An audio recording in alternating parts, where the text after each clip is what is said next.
되게 하여 주옵소서. 주님께서 그리하여 주실 줄 믿습니다. 예수님의 이름으로 기도합니다. 아멘. 할렐루야. 예, 오늘 마태복음, 오늘 함께 볼 말씀은 신약 성경 마태복음 6장 5절과 6절인데요. 준비가 혹시 되셨나요? 예, 우리 앞에 9절 보시고 마태복음 6장 5절과 6절을 교독으로 읽어보겠습니다. 제가 5절 읽고 여러분들이 6절 읽어주시면 감사하겠습니다. 또 너희는 기도할 때 외식하는 자와 같이 하지 말라. 그들은 사람에게 보이려고 회당과 큰 거리 어귀에 서서 기도하기를 좋아하느니라. 내가 진실로 너에게 이르노니 그들은 자기 상을 이미 받았느니라. 너는 기도할 때에 골방에 들어가 문을 닫고 은밀한 중에 계신 내 아버지께 기도하라. 은밀한 중에 보시는 내 아버지께서 갚으시리라. 아멘. 예, 오늘은 은밀함의 영성이란 주제로 함께 말씀을 나누도록 하겠습니다. 우리는 신앙생활을 하면 할수록 가장 무서운 적 중에 하나가 매너리즘임을 압니다. 여러분, 매너리즘이 뭔지 알죠? 뭐 그날이 그날 같고 그날이 그날 같고 그게 그거 같고 그런 거죠. 그런 와중에도 어때요? 우리에겐 늘 변화, 어떤 성장, 성숙하고픈 목마름이 있죠. 이는 단순히 신앙에만 국한된 것이 아니라 인생 전체에 대한 갈망이기도 합니다. 어떤 변화하고자 하는, 성장하고자 하는, 또 성숙하고자 하는 그런 마음이 늘 있죠. 여러분, 배우 신성일 아시나요? 저보다 연배가 위에 된 분들은 좀 아시고 너무 아래쪽은 우리 누군지 모르죠, 그죠? 또 코미디언 이주일 아시나요? 또 혜은이라는 가수 있죠. 예, 참 어렸을 때 굉장히 좋아했던 가수인데, 근데 이들의 공통점이 있어요. 그것은 이들이 한때 우리나라 최고의 납세자였습니다. 그게 무엇을 말해주죠? 엄청났던 거죠. 그런 얘기 많이 듣잖아요. 내가 한때 한참 나갈 때는 한 달인가 하루 벌어도 집 한 채를 살 정도 이런 얘기 좀 할 때가 있지 않습니까? 가장 그 당대 가장 성공한 연예인, 가장 돈 많이 버는 연예인으로서 공통점이 있더라고요. 배우 두 분은 이제 지금 고인이 됐고 한 분은 계시지만, 이들은 우리가 이들의 세계를 다 알 수는 없지만 같은 나라 같은 땅에 있다 그러지만 전혀 다른 신세계에서 살고 있던 그런 자들이었을 겁니다. 근데 이들의 또 공통점이 하나가 있는데 결말이 썩 좋지가 않습니다. 한때 상종가죠. 주가가 엄청 났던 사람들인데 끝이 그렇게 좋은 게 아닙니다. 이렇게 또 함부로 이렇게 평가하기는 어렵지만 그래도 이렇게 썩 이렇게 좀 안타깝게 이렇게 죽음을 맞이한 경우도 있고 그렇지 않습니까? 이들을 보면서 또 이들 외에도 오늘 우리 주변에서나 또 TV나 이런 데서 보는 수많은 잘 나가는 사람들이나 내 주변에서 보는 사람들도 그렇고 정말 끝까지 그 초심을 지켜낼 수 있을까? 그게 실은 우리의 과제예요. 처음에 그 마음 있죠. 처음 마음, 그 초심. 근데 이것도 대단하게 힘든 거예요. 처음에 그 마음을 유지한다는 게 그거 쉽지 않습니다. 근데 갈수록 더 좋아지는 것, 이제 갈수록 더 좋아지는 거는 아주 차원이 또 다른 거죠. 초심을 지키는 것도 어렵지만 갈수록 더 좋다, 이건 또 다른 차원이고요. 어쩌면 처음에는 좀 별로였는데 갈수록 더 빛이 나는 이들, 이거는 대단한 겁니다. 성경에서는 마가가 그런 사람이에요. 마가가 처음엔 실패했던 인물이거든요. 근데 끝에서는 아주 더 좋은 사람인 경우가 좀 있어요. 베드로도 그랬죠. 사도들 12제자들도 형편없었다가 갈수록 나아진 경우도 있고 그렇죠. 우린 좀 그런 갈망 있잖아요. 지금은 내가 이 모습이지만 나 갈수록 더 좋아지는, 가면 갈수록 시간이 지나면 지날수록 더 좋아지면 얼마나 좋을까. 이것은 인생을 사는 모든 이들의 문제고 또 우리들의 어떤 과제이기도 한 숙제입니다. 그죠? 그런 점에서 사도 바울은 우리에게 좋은 길을 제시한다고 볼 수가 있는데, 그것은 평생을 빚진 자 의식 속에서 살아갔다는 거죠. 빚진 자 의식 속에서 자신의 신앙 세계 또 인생의 지평을 넓히고 깊이 들어갔던 자가 바로 사도 바울이라는 거죠. 결코 갚을 수 없고 감당할 수 없는 그 은혜, 그것이 우리로 하여금 내가 진정 누구인가를 늘 일깨워주죠.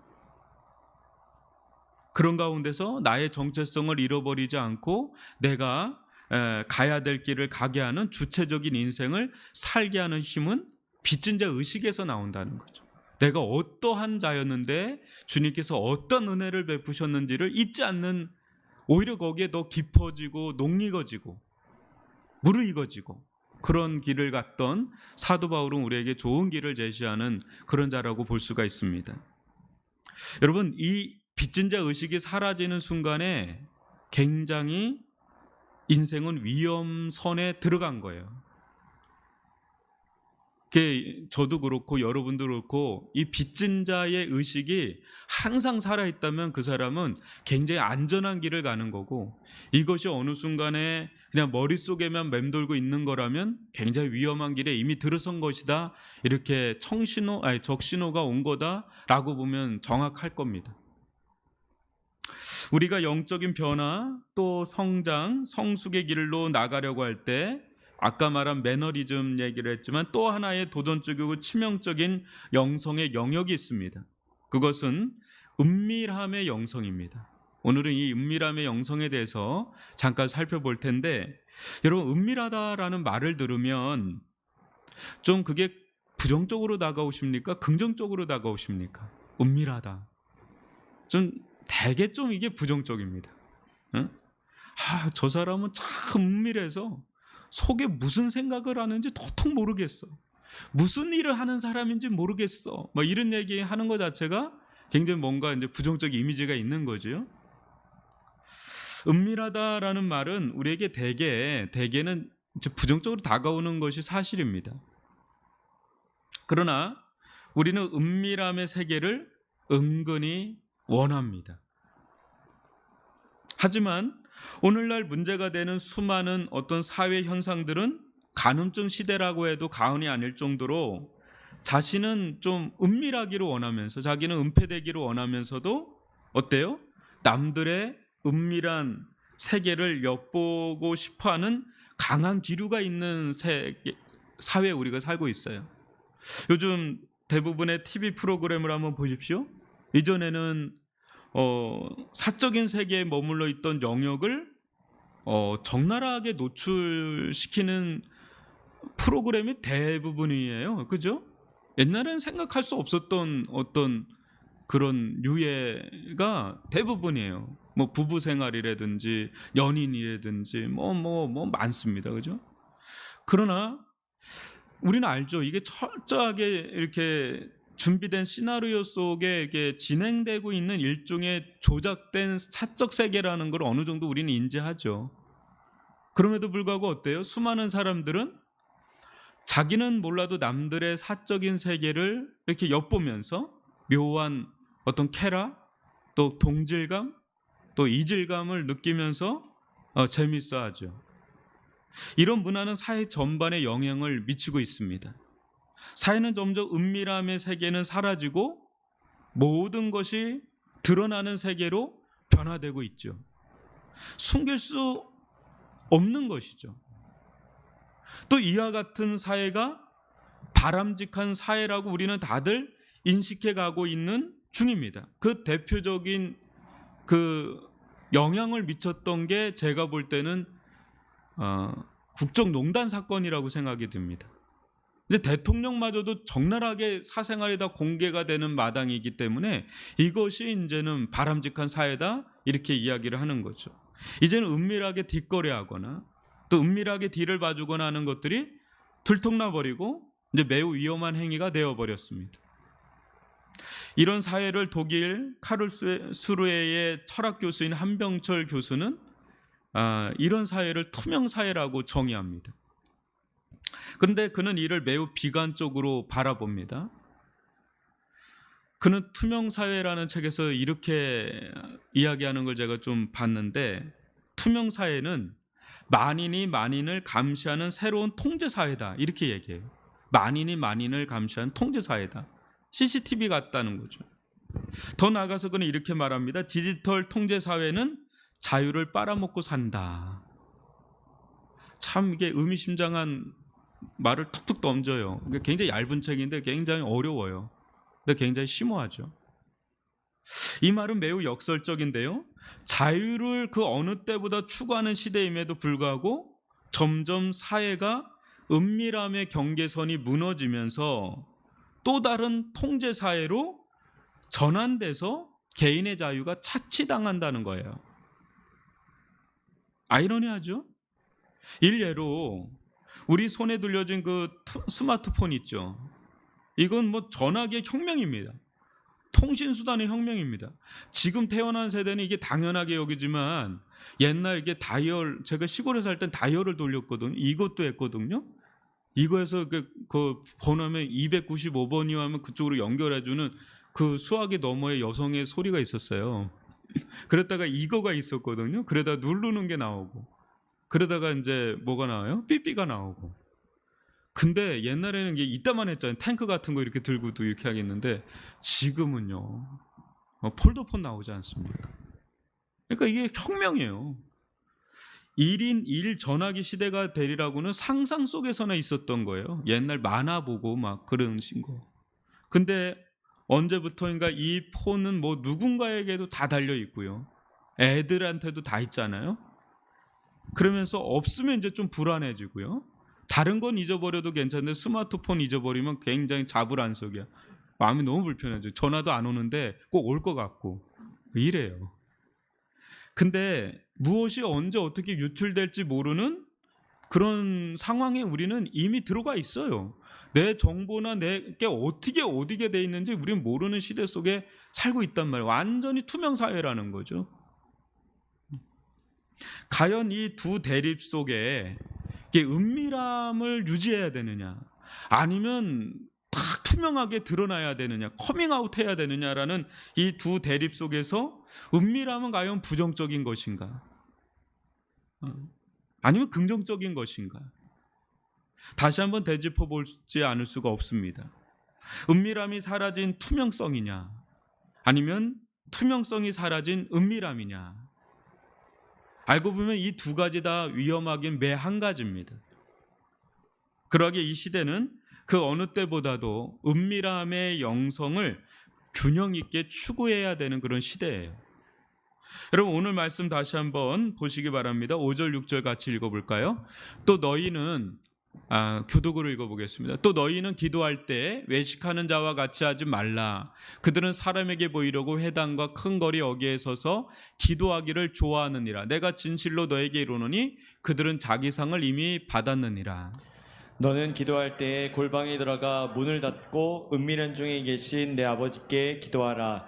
은밀한 중에 보시는 내 아버지께서 갚으시리라.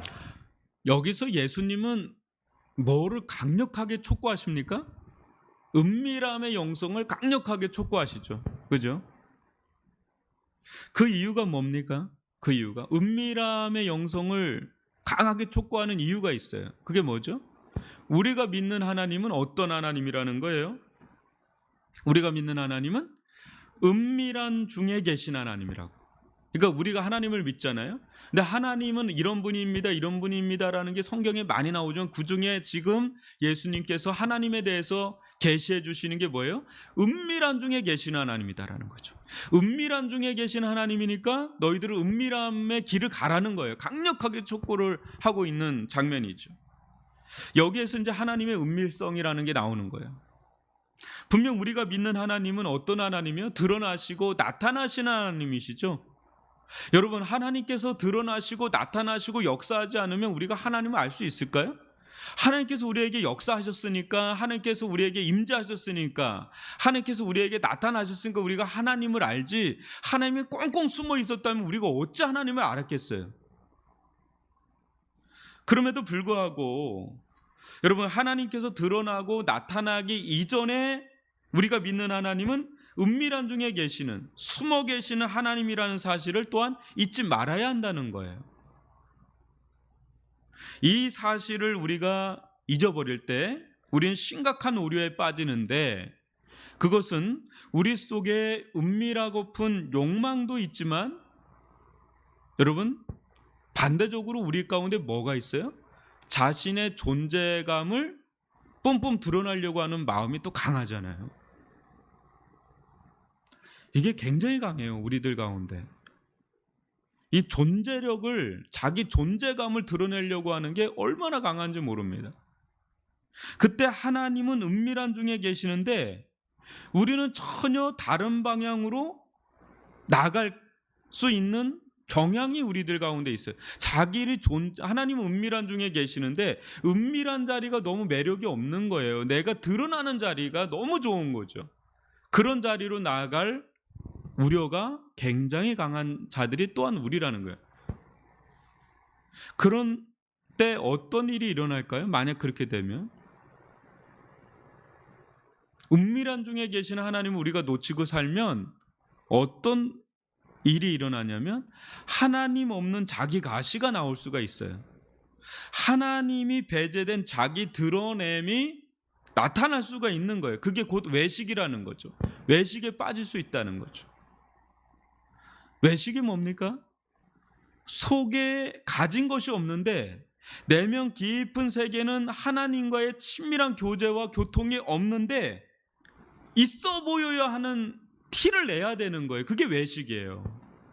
그러다 보니까 어떻게 돼요? 이중적인 삶, 가식적인 삶을 살 수밖에 없는 신앙의 병이 들어가는 거죠. 자기는 속이 없는데 드러내고 싶은 거죠. 나타나고 싶은 거고. 그 은밀한 중에 계신 하나님을 놓칠 때 이런 외식으로 빠질 경향이 상당히 강합니다. 이 외식, 또 하나님 없는 자기 드러냄은 곧 무엇으로 이어지는가? 신기하게도요, 굉장히 외식적이고 또 하나님은 배제된 채 자기를 막 과시하고 드러내면 낼수록 신기하게도요, 드러내잖아요. 근데 신기하게도 은밀성과 이게 이어져요. 무슨 말이냐면 병든 은밀성으로 이어질 가능성이 굉장히 농후해집니다. 하나님 없는 자기 드러냄이잖아요. 하나님이 없는, 그러니까 알맹이가 없는 거죠. 하나님 없는 자기 드러냄 속에는 겉으로는 막 이렇게 나타나지만 속으로는 전혀 다른 모습으로 나아갈 수 있는 포문이 활짝 열려 있어요. 그게 가식이고, 그게 외식이고, 그게 이중성이고, 그게 위험성이에요. 겉으로는 드러내는데 속으로는 또 다른 모습의 은밀한 부분이 있어서, 여러분 때로는 여러분들 우리도 잘 볼 때가 있잖아요. 우리 주변에서도 그렇고 TV에서도 뭐 이렇게 유명한 사람들 보면 그 사람이 그런 사람인지 몰랐다고 하는 그런 모습들이 있잖아요. 깜짝 놀래잖아요. 설마 그 사람이 그런 거라고 생각을 못한 사람들이 있잖아요. 그 겉으로 보여지는 것과 내밀한 세계는 전혀 다를 수가 있다는 것을 보여주는 거죠. 이중성이 누구에게나 있습니다. 우리에게도. 그래서 예수님은 외식하는 서기관들과 바리새인들을 강하게 경계하시고 질타하십니다. 마태복음 23장 25절로 28절을 한 절씩 읽어보겠습니다. 하 있을진저 외식하는 서기관들과 바리새인들이여, 장과 대접의 겉은 깨끗하게 하되 그 안에는 탐욕과 방탕으로 가득하게 하는도다. 눈먼 바리새인이여, 너는 먼저 안을 깨끗이 하라. 그리하면 겉도 깨끗하리라. 화 있을진저 외식하는 서기관들과 바리새인이여, 회칠한 무덤 같으니 겉으로는 아름답게 보이나 그 안에는 죽은 사람의 뼈와 모든 더러운 것이 가득하도다. 이와 같이 너희도 겉으로는 사람에게 옳게 보이되 안으로는 외식과 불법이 가득하도다. 예. 참 그 예수님께서 정확하게 진단하신 거죠. 서기관과 바리새인들의 이 심각한 이중성. 여러분, 이 은밀함의 자리는 매우 위험천만한 자리예요. 왜냐하면 가장 거룩한 행위 속에서도 위성과 형식이라는 거짓된 거룩의 영성이 잡초처럼 무성하게 자랄 수 있기 때문에 이 은밀함의 자리는 매우 위험천만한 자리란 거죠. 그러하게 우리가 그렇기 때문에 더더욱 우리는 이 자리를 사수하지 않으면 안 되는 자리예요. 은밀함의 자리는. 무엇보다 이 자리를 놓치면 은밀한 중에 계신 하나님을 놓치게 됩니다. 하나님 은밀한 중에 계시는데 이 은밀한 자리가 사수가 안 되면 이 은밀한 중에 계신 하나님을 놓치게 됩니다. 만약 이 은밀함의 자리를 하나님께 진실하고 신실하게 내주지 않는다면 우리는 필연적으로 이 존귀한 자리를, 이 중요한 자리를 다른 우상에게 내어주게 될 것이 아주 뻔합니다. 다른 게 차지한다는 거예요. 이 은밀함의 자리를 하나님이 차지해야 되는데 다른 것이 들어와서 차지해 버린다는 거죠. 그때 우리의 내면 세계 안에 어떤 일이 일어날지는 아주 불보듯 아주 뻔한 거예요. 겉으로 보는 거하고 다른 내면의 세계가 형성이 될 수가 있다는 거죠. 우리가 믿는 하나님은 은밀함과 드러남이 같이 공존하는 분이세요. 마찬가지로 우리 속에 있는 죄도 은밀함과 드러남을 같이 합니다. 그런데 어떤 신학자는 죄에 대해 정의하기를 죄는 하나님을 그릇되이 모방하는 것입니다. 이렇게 이야기를 했어요. 그러니까 하나님도 은밀함을 추구하고 드러냄을 추구하는데 죄도 은밀함을 추구하고 드러냄을 추구해요. 근데 그릇되이 모방한다는 거죠. 그래서 우리 인간도 은밀함과 드러냄이 있어요. 근데 이게 하나님을 잘 따라가면 상당히 좋은 긍정적인 은밀함을 유지하면서 좋은 드러냄을 나타내는데 이게 죄 가운데 빨려 들어가면 아주 병든 은밀함과 병든 드러냄을 나타낼 수가 있는 거예요. 우리가 한번 잘 보십시오. 하나님이 어떤 분이신지 잠언서 25장 2절입니다. 같이 한번 읽어봅니다. 시작. 이를 숨기는 것은 하나님의 영화요 이를 살피는 것은 왕의 영화니라. 이를 숨기는 것은 누구의 영화라고요? 그러니까 하나님은 이를 숨겨요. 그게 하나님께 영광이 되는 거예요. 하나님은 아주 은밀하신 분이세요. 그래서 이사야서 45장 15절도 같이 읽어봅니다. 구원자 이스라엘의 하나님이여 진실로 주는 스스로 숨어 계시는 하나님이시니이다. 뭐예요? 우리가 믿는 하나님은 어떤 분이에요? 스스로 숨어 계신 하나님이라는 거죠. 우리가 믿는 하나님은 은밀한 중에 계시는 하나님이시면서 동시에 숨어 계시는 하나님이시다라는 겁니다. 이것은 우리로 하여금 매우 답답함을 자아내기도 합니다. 어느 땐 내가 하나님을 믿지 아니하는 것은 아닌데 마치 하나님이 내게는 없어 보이는 것처럼 여겨질 때가 있어요. 자칫 이 기간이 길면 심지어 실족하기까지 할 정도로 하나님은 꼭꼭 숨바꼭질하듯이 숨어 계실 때가 있어요. 여러분들이 이렇게 예배를 드리고 이렇게 기도를 하고 하나님을 위해서 막 애달복달 간구를 하는데 하나님이 묵묵무답일 때가 있고요. 이런 기간이 꽤나 오랫동안 지속될 때가 있어요. 그럼 하나님은 마치 안에 계신 것 같은 느낌을 받을 때가 있어요. 그럴 정도로 은밀하고 숨어 계신 하나님이시다라는 거죠. 근데 이 기간은 우리의 믿음을 연단하는 기간이에요. 그렇지 않아요? 믿음은 무엇입니까? 여러분, 믿음은 히브리서 11장 1절을 한번 보시겠습니다. 시작. 믿음은 바라는 것들의 실상이요 보이지 않는 것들의 증거니. 그럼 믿음은 바라는 것들, 그러니까 바라는 것이니까 아직 이루어지지 않은 거죠. 보이지 않는 것들이에요. 그거에 대해서 믿음이 요구되는 거예요. 근데 눈에 보이고 이미 이루어진 거면 믿음이 더 이상 필요하지 않죠. 그러니까 믿음은 그런 거예요. 믿음은 보이지 않는 것을 대할 때 그때 필요한 겁니다. 근데 우리는 믿음 생활하는 거잖아요. 그러니까 하나님이 꼭꼭 숨어 계시고 은밀한 중에 계시는 그런 기간은 믿음이 상당히 연단받는 기간이죠. 근데 이런 기간이 있을 때 믿음은 성숙해져요. 성장하고 단련을 받잖아요. 굉장한 단련 받잖아요. 여러분, 성경에 수많은 하나님의 사람들의 믿음이 언제 커져요?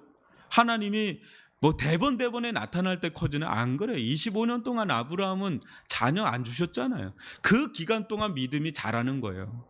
보이지 않는 가운데 자라는 거죠.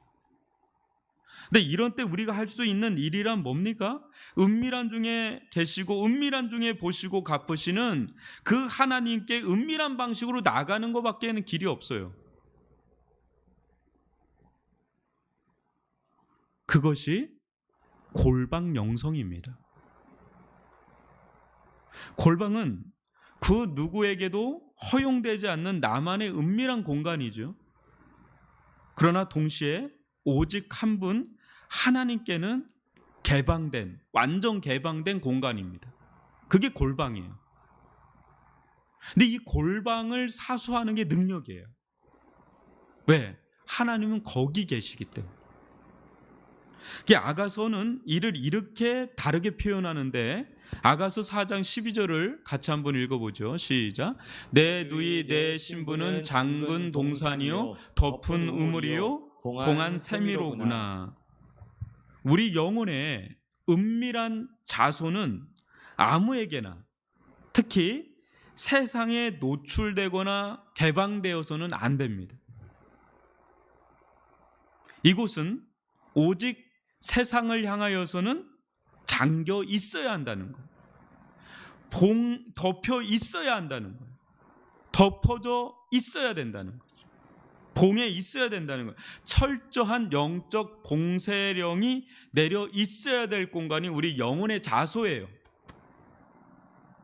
그런 오직 한 분 우리의 신랑 되신 하나님께는 완전히 두 팔 벌린 열린 동산이요, 열린 우물이요, 열린 샘이 되어야 한다는 거죠.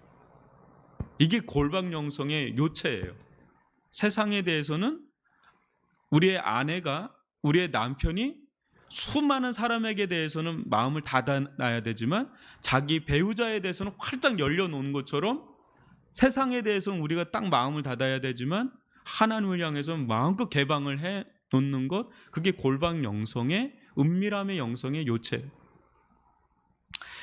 그럴 때 놀라운 것은 그 은밀한 영역에서 어떤 일이 일어나는지 아가서를 보면 그 13절로 15절을 교독으로 읽어봅니다.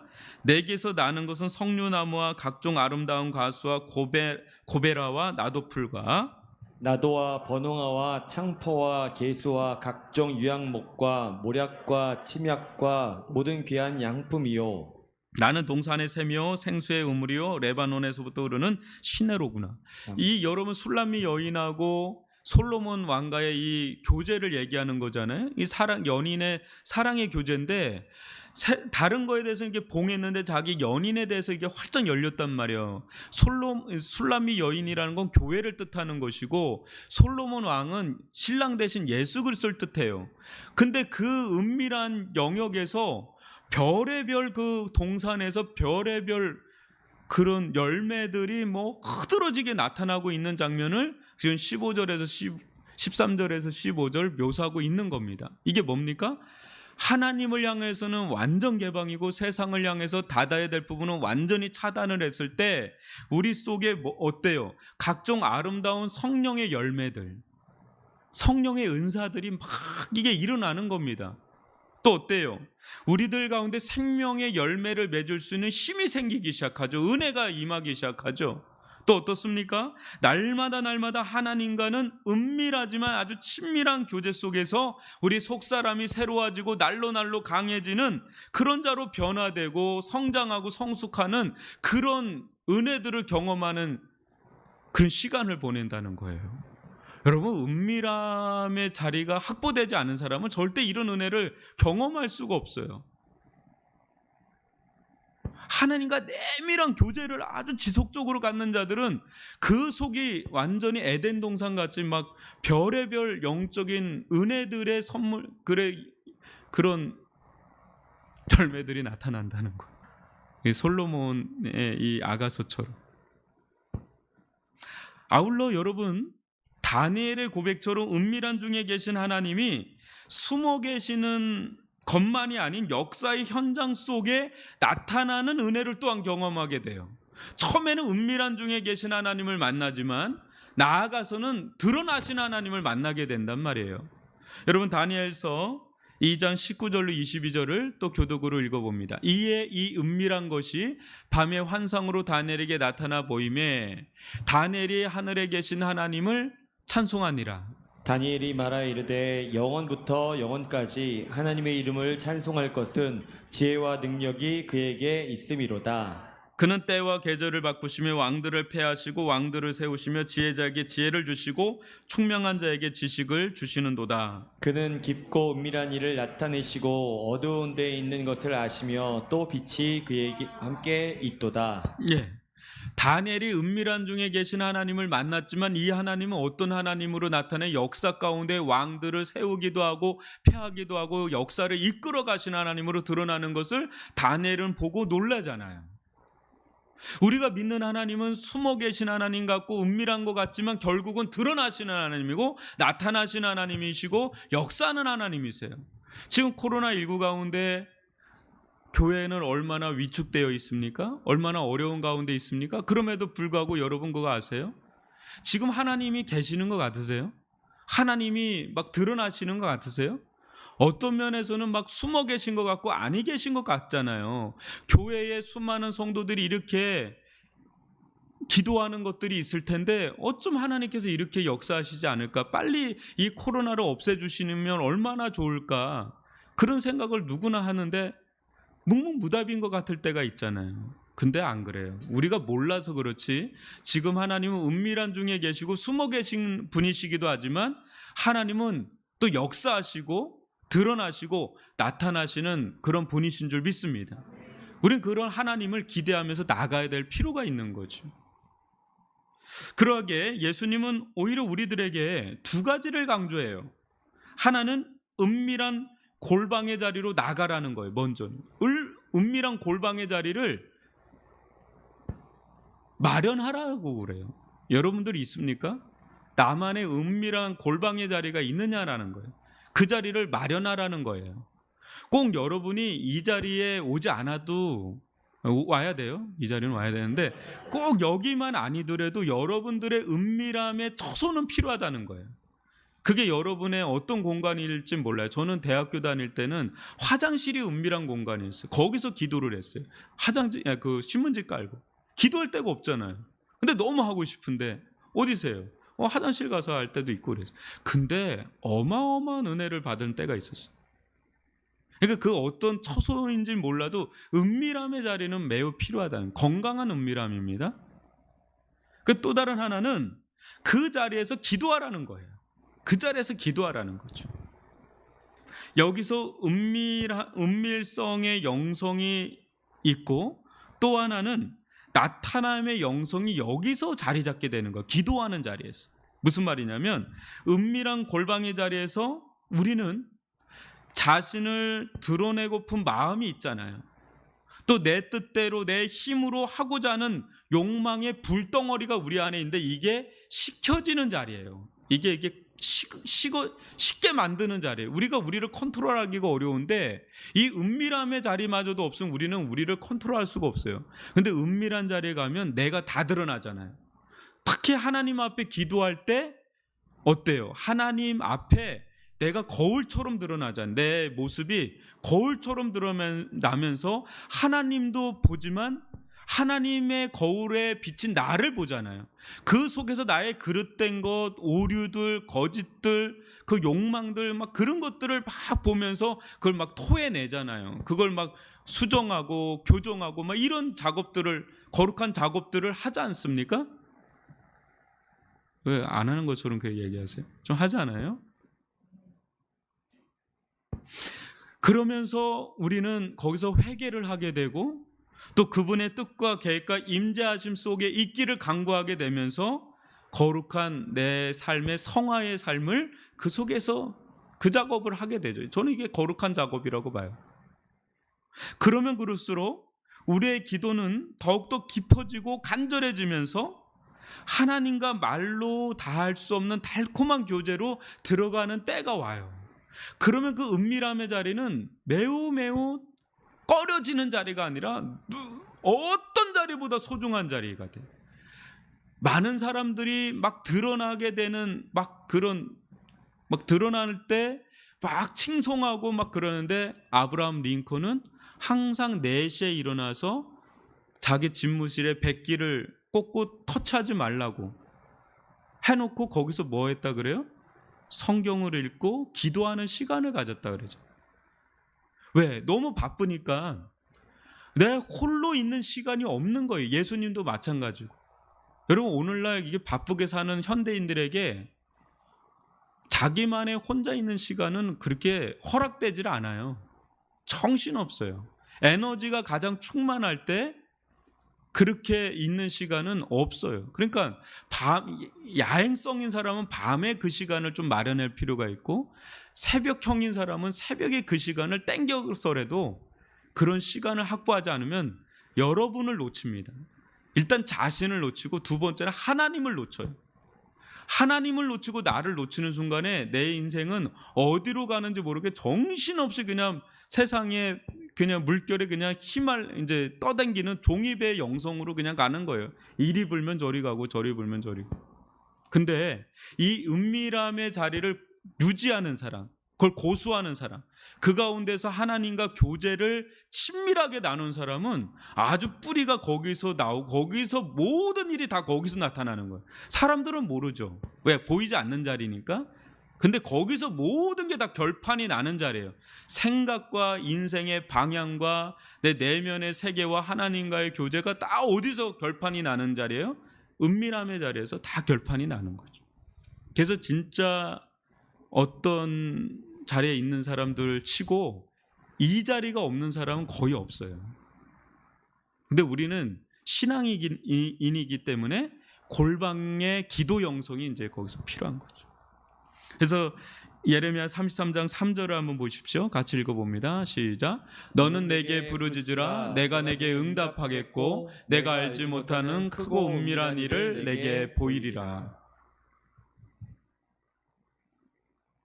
여러분들은 주님과 독대하는 골방이 준비되어 있습니까? 오늘날 우리에게 가장 무시받는 자리는 은밀한 골방의 자리입니다. 그때 우리는 은밀한 중에 계신 하나님과의 만남의 기회를 자연스럽게 잃어버리게 될 겁니다. 그때 그것은 거기에만 머무는 것이 아니라 다른 우상의 골방으로 채워질 확률이 굉장히 높습니다. 온갖 더럽고 추하고 사악함으로 가득 찬 골방으로 우리의 이 순전한 내면의 방은 그렇게 리모델링되고 인테리어가 꾸며질 공산이 큽니다. 하나님께서 은밀한 중에 보시고 계시고 갚으신다는 것도 잊어버린 채, 아니 고의적으로 하나님의 존재를 밀어내고 죄의 은밀한 골방으로 만들어 버릴 것입니다. 오늘날 우리가 가장 잃어버린 자리는 바로 은밀한 골방의 기도자리라는 것. 이 시대는 매우 개인주의화되어 있고 디지털되어 있는 시대죠.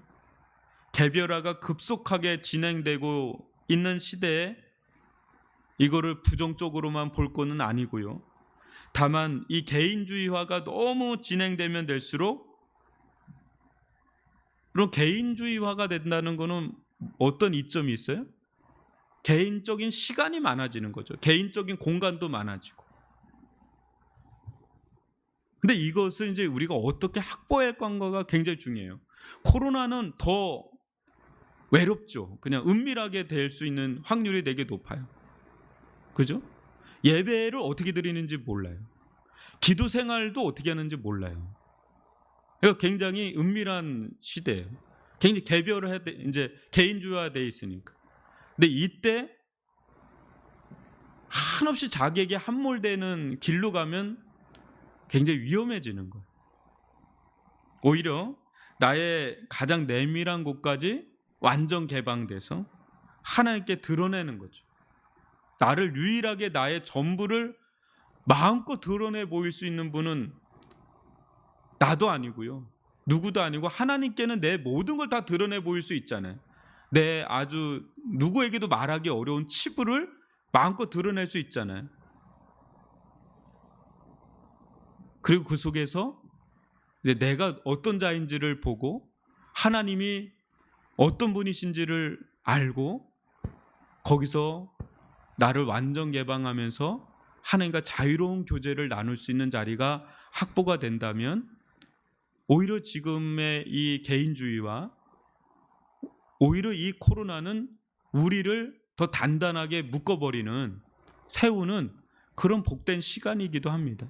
근데 이것을 운영할 힘이 없으면 무너지기 쉬운 때예요. 또 반면에 너무 은밀해져 있고 너무 개인화되어 있기 때문에 누구도 잡아주질 못하고 그냥 무너질 수가 있는 그런 위험천만한 자리예요.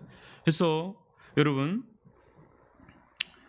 이 은밀함의 자리는 매우 내밀한 자리지만 하나님의 넓은 세계로 우리를 인도하는 비밀의 문이 이 은밀한 골방 안에 있다라는 걸 여러분 반드시 명심하시기 바랍니다. 여러분, 이 자리를 절대적으로 놓치지 마세요. 어디선가는 여러분들은 꼭 그 자리를 마련하시고 은밀한 시간을 마련하시고 은밀한 장소를 마련하시고 그 자리에 하나님을 초청해 보세요. 막 정신없이 사람들은 막 그런데 나는 조용하게 나간다는 게 되게 힘들거든요. 나도 빨리 뛰쳐나가서 저 사람들과 막 이렇게 하고 싶거든요.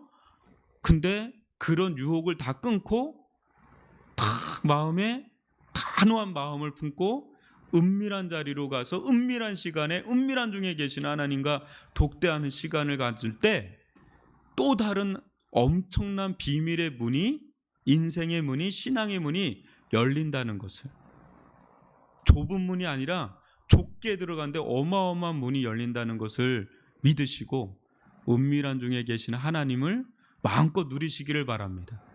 은밀함의 영성이 이 시대 가장 강력한 영성이라는 것을 여러분 명심하시고, 현대인들에게 그 어떤 자리보다도 중요한 자리가 이 내 내면의 중심의 이 자리라는 걸 잊지 마시고 여기서 모든 것이 시작한다는 것을, 원천이다라는 것을 여러분 믿고 나가는 저와 여러분이 되기를 주님의 이름으로 축원합니다.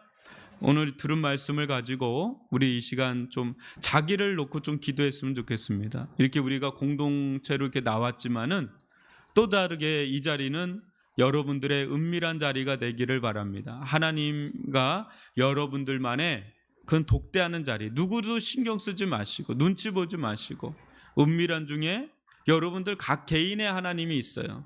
지금 이 시점에 나의 하나님이 있단 말이에요. 그 하나님은 여러분들과 인격적으로 만나기를 원하세요. 교제하기를 원한단 말이에요. 절대 이 자리를 놓치지 마시고 믿음으로 간구하는 그런 시간을 가질 수 있기를 바랍니다. 우리 이 시간 주여 한번 부르면서 기도하며 나갑니다. 주여, 아버지 하나님, 아버지 하나님, 저희들 가운데